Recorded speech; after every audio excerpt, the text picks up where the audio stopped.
this is Lamenter's Jail, and this video is a full guide on how to defeat Rykard, the Lord of Blasphemy, at rune level 1, weapon level 0. And the first part of this video is just how to do that the easiest possible way with learning the least amount of moves possible. And then later on in the video, in the second half, I'm going to show you the moveset guide, all of the moves that he has, and how to react to each of them individually. But first things first, showing off the easy method here, it is very simple. All you have to do is run over to the left side of his arena, and you just run over to this gigantic pillar that's like coming out on the side of the arena here, and slightly to the right of that gigantic pillar there's like a smaller pillar, and then right to the right of that smaller pillar is a rock that you can jump up onto. It's a little bit difficult to jump up onto it. You're not actually supposed to be able to do that. This arena is not like intended to be escapable, but this particular rock does have like an unintended platform that your character can stand on, and that allows you to jump up onto the top of it and kind of escape the arena. It's not very difficult, and you can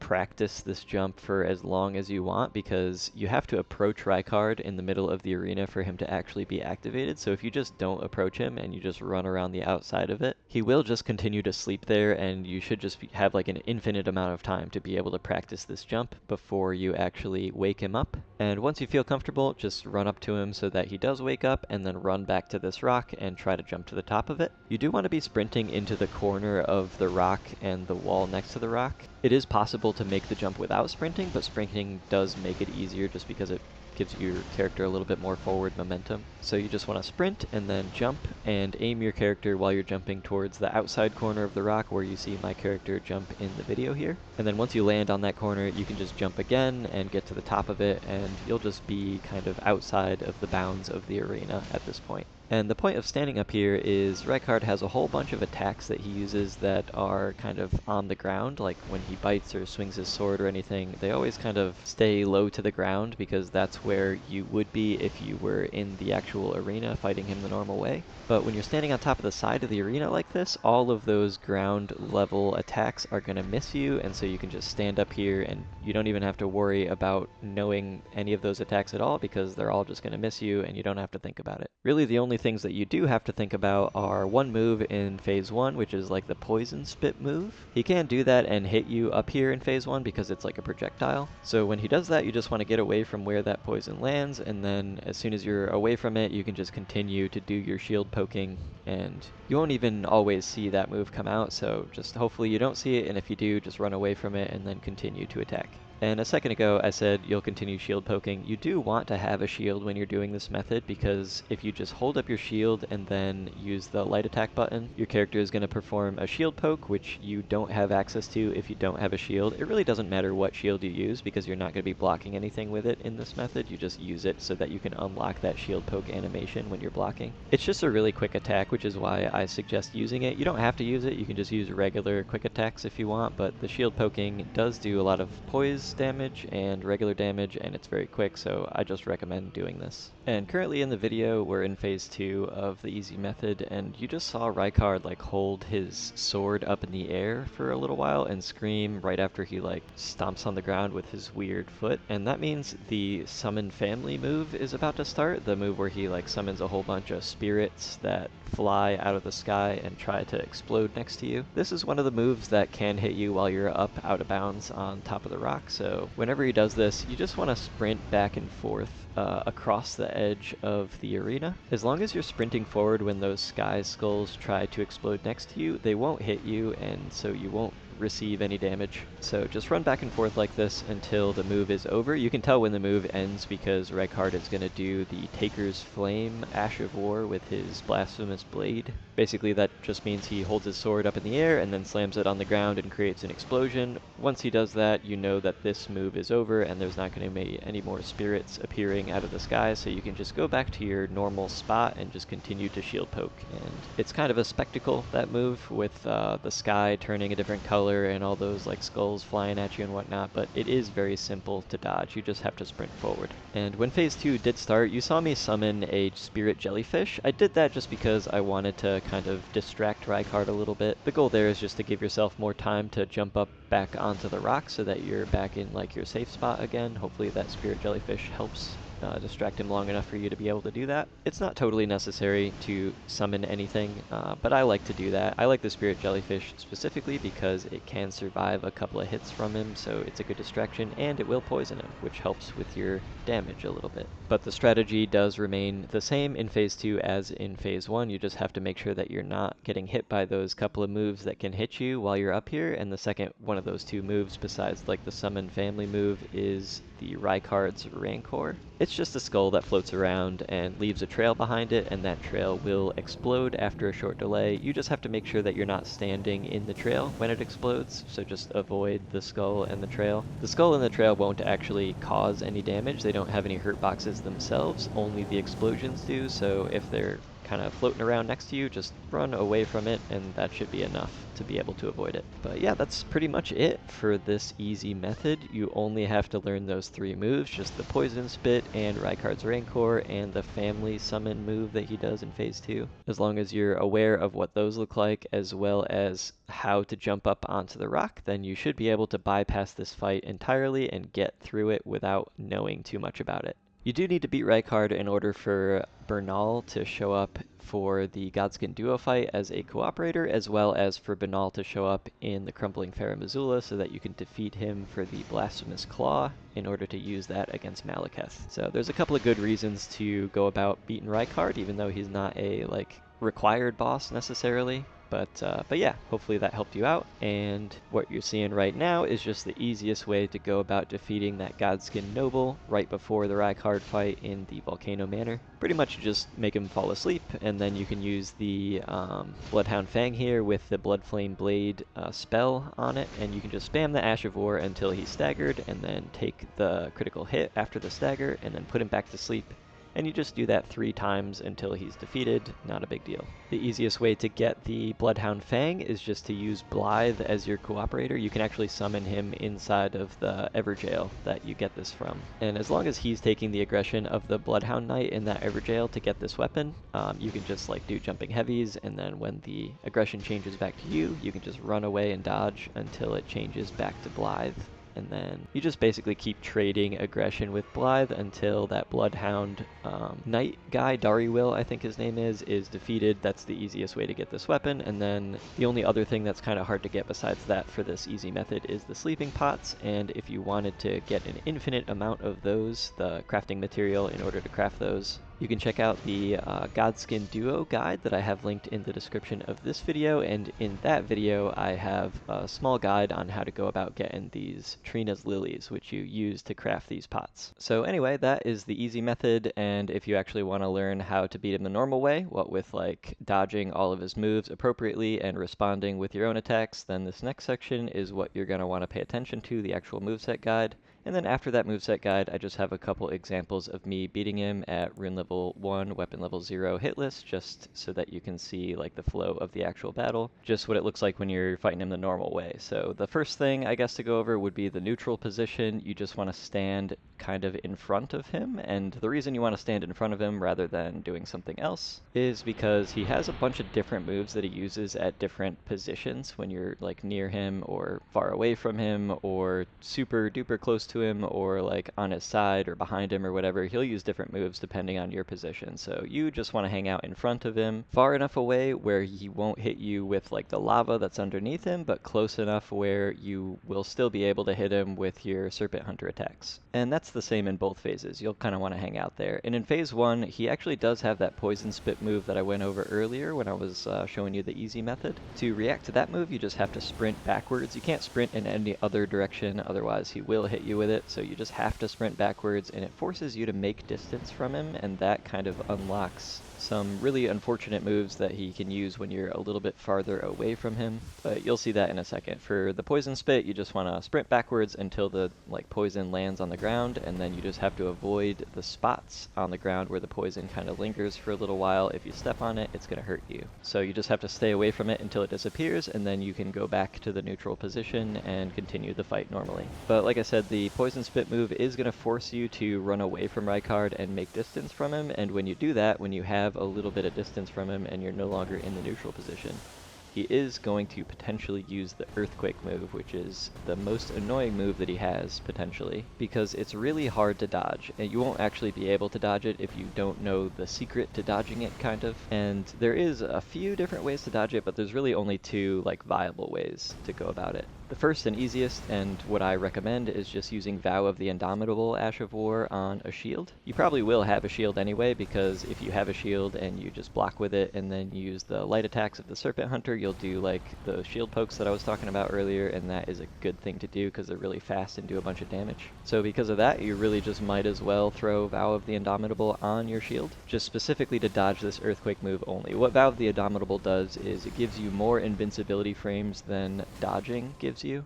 And so if you use the Vow of the Indomitable move, as soon as you see that like Earthquake shockwave appear on the ground, then you should survive it and be able to continue the fight without taking damage. Alternatively, the only way to go about dodging this move if you don't have Vow of the Indomitable is to be kind of far away, and then as soon as you notice him start this move, then you'll want to sprint sideways, and then as soon as you see the shockwave appear on the ground, you'll want to jump. And if the stars align and nothing goes wrong, like you started sprinting sideways immediately as soon as he started using this move, and there was nothing in your way, like a giant pile of bodies or whatever that you could potentially run into when you're sprinting sideways, and you actually do have enough distance from him for this to be able to work, then you might just be able to survive this attack without Vow of the Indomitable, but I definitely don't recommend using this method. It's not really worth it. Vow of the Indomitable is, I would say, a requirement. I would not recommend even attempting this fight without it, and if you do attempt this fight without it, you're just making your challenge run even more challenging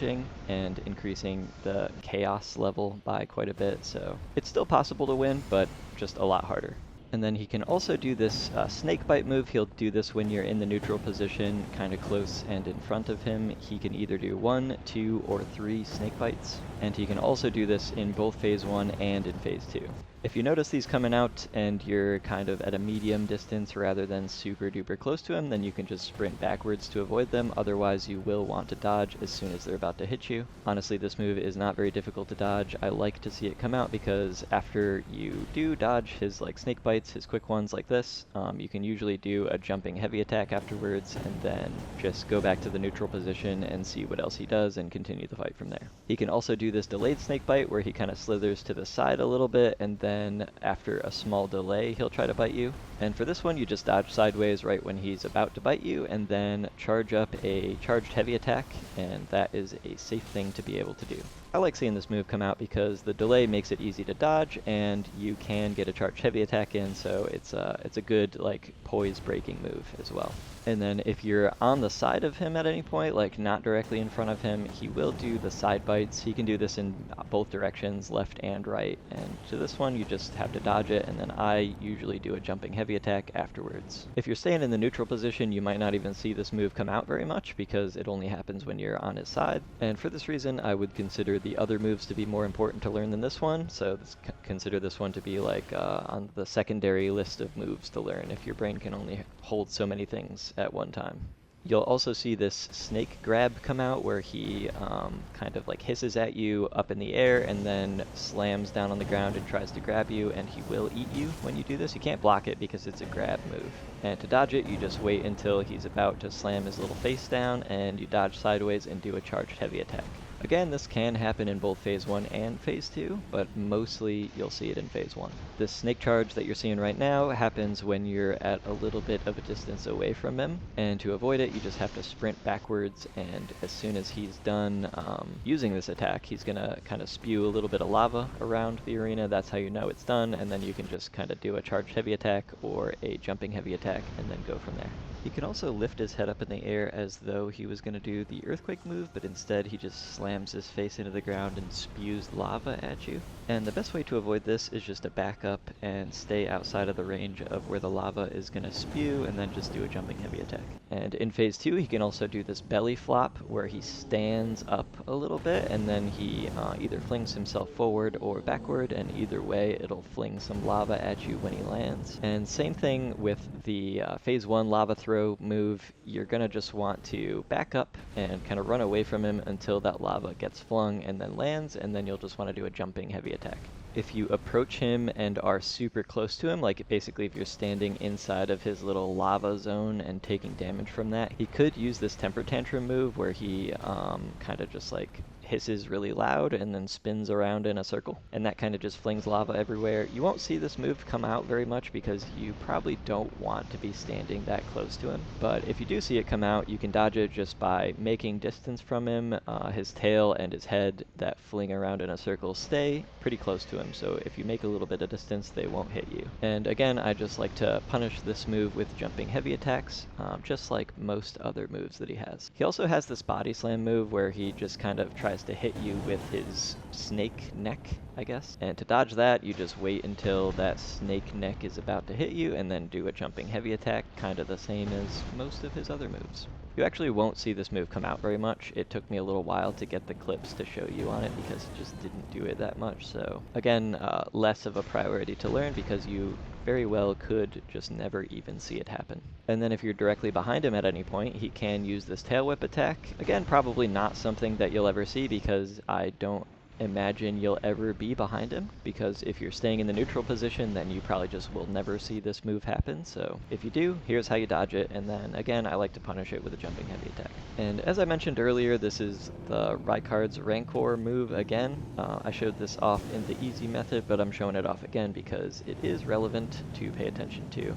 And I have another tip for you that I didn't mention earlier. So if you see him starting this move up, you would rather he not use this move because it increases the amount of chaos in the fight. It just gives you another thing to worry about while he's trying to attack you. Because like I said earlier, this skull will fly around the arena for like 30 seconds or something and leave this trail behind it, and that trail will stay there and then after a small delay start to explode. But what you should do is, if you notice him starting up this move and you catch him quickly, just start a Ash of War, and if you manage to hit him with Serpent-Hunter's Ash of War before that skull actually comes out of his mouth, then it will cancel that move. And the skull won't actually come out and start flying around, and you won't have to worry about it. So that's what I would recommend doing if you're able to. But if you're not able to, like if you're too late to do that and you didn't notice it starting up or whatever, then just do a couple charged heavy attacks or jumping heavy attacks, or you could do an Ash of War from the Serpent-Hunter anyway, because it does a bunch of damage and you really just might as well be using it. Not much else to say about this move. It's one of his more annoying moves and probably one of his more dangerous ones, just because it can catch you off guard and kill you even if you've memorized this entire fight. So in phase 2, he does have like a fast stab move that he'll do with his sword, and for this reason, you don't want to kind of attack into him. You'll mostly just want to be punishing his moves that he does. Like if you're both in neutral just looking at each other, it is dangerous for you to do any attacks into him without him doing something first, because this fast stab move exists. But to dodge it, you just want to dodge twice when he does the 2 fast stabs, and then I like to do a jumping heavy attack. Again, that's just kind of like my go-to whenever he does something. I would consider this to be one of the more important moves to memorize, because if you haven't memorized it, then it's probably going to be the thing that kills you the most. So yeah, definitely something important to know. And then he can also do this triple stab move instead of the double stabs, which is less dangerous because it comes out slower, like it has a more of a delay before it actually starts to do damage. And what I like to do is just run away from him so that you're far enough away where it won't hit you, and then after it's done, just do a jumping heavy attack. You can also stay close and dodge the stabs individually, but that's just harder to do than running away, so I definitely prefer to run away instead. And then he's got a couple of sword combos that he uses as well. This right sword swing is the first one I wanted to go over. You can actually jump over the sword swing because it kind of like just skims the ground a little bit, and that is a good opportunity to do a jumping heavy attack. And then after that first sword swing, he'll either do like a sword plunge where he plunges his sword into the ground and then after a small delay pulls it up, which also has a hurt box. And it kind of like increases the redness in the sky, which is the charge up for the summon family move that I'm going to go over in more detail a little bit later. But besides that move, it can also be followed up by another slower sword swing or a fast sword stabs move with the 2 stabs instead of the 3. So because that is part of the potential follow-ups, you will want to be careful about this, about like punishing this move afterwards. Like don't do any jumping heavies after the first sword swing, because if he does the fast stabs afterwards, then he will catch you with that and you'll die. So you just have to be careful. And if he does the left sword swing instead of the right one, then you can't jump over that one. You do have to dodge it. And that second sword swing, it kind of like catches people off guard because it hits the ground and then drags across the ground, and the dragging is what's going to hit you. So don't dodge too early, because you have to dodge the drag instead of the swing. But that second drag of the sword can be then followed up by the sword plunge, the same one that we saw with the right sword swing, or another slow sword swing, same thing that we saw with the right sword swing, or the fast stabs, which is the same thing we saw with the right sword swing. But unlike the right sword swing, he can also do the fast snake bites move after the original sword swing from the left side. And because of that, you don't want to dodge this move and do anything other than a light attack, because if you do anything other than a light attack, then you might be too slow to be able to dodge those fast snake bites if they come out. So you just have to be careful about that. But because you're doing a lot of jumping heavy attacks and charged heavy attacks in this fight, you will get staggers kind of a lot, and if you do get a stagger, you have enough time for 2 charged heavy attacks and a jumping heavy attack, even if your stamina kind of runs out and you have to wait for it to recharge to do the jumping heavy attack. That's what I recommend doing, and that's why I like to use the green turtle talisman as well, just so that you can kind of squeeze that third jumping heavy in there. And you do that in both phases, so you'll treat the stagger the same in both phases. And finally, in phase 2, when the sky gets red enough, after he's used enough like sword attacks, he will start this summon family move, which is what I went over in the easy method. It's the thing that you just have to sprint away from. Rykard's whole deal is that he eats people and absorbs their power so that he can get more powerful. So I imagine all of these like skulls that fly out of the sky are just people that he's eaten and that he's sending after you because he now controls them or whatever, which is kind of cool. The way that you dodge this move is you just run to the very edge of the arena, and you'll want to do this because while this move is happening, while the skulls are all flying out of the sky trying to explode next to you, he will still do sword attacks and stuff. He'll just do his regular moveset while this is happening, and if you're close to him, you're going to get hit, because either you'll be dodging his sword moves and then one of those skulls is going to explode and hit you, or you'll be dodging the skulls and then his sword is going to hit you. It's just too much chaos to be near him when this is happening. So you just have to sprint around the outside of the arena until he does the Taker's Flame move, where he slams his sword into the ground and creates an explosion. And then you can just return to the neutral position and continue the fight in the normal manner. For that last Taker's Flame move, you can use Vow of the Indomitable to just tank it, or you can just run sideways, and it has really bad tracking, so if you just run sideways, it's not going to hit you, but I would think that you're going to be far away from him by the time this move ends, so usually you just don't even have to worry about it. But this move does unlock another strategy that you might want to use, and that is you just use the Great Serpent Hunt, which is the Ash of War of the Serpent-Hunter. And if you just do the first part of that as soon as you see this move starting, like as soon as he like stamps his little weird foot down on the ground, you just start up the Great Serpent Hunt, and if you manage to get it out before he starts summoning all of those weird skulls in the sky, then it will stagger him out of the move, and he's always going to start the move again after you've staggered him.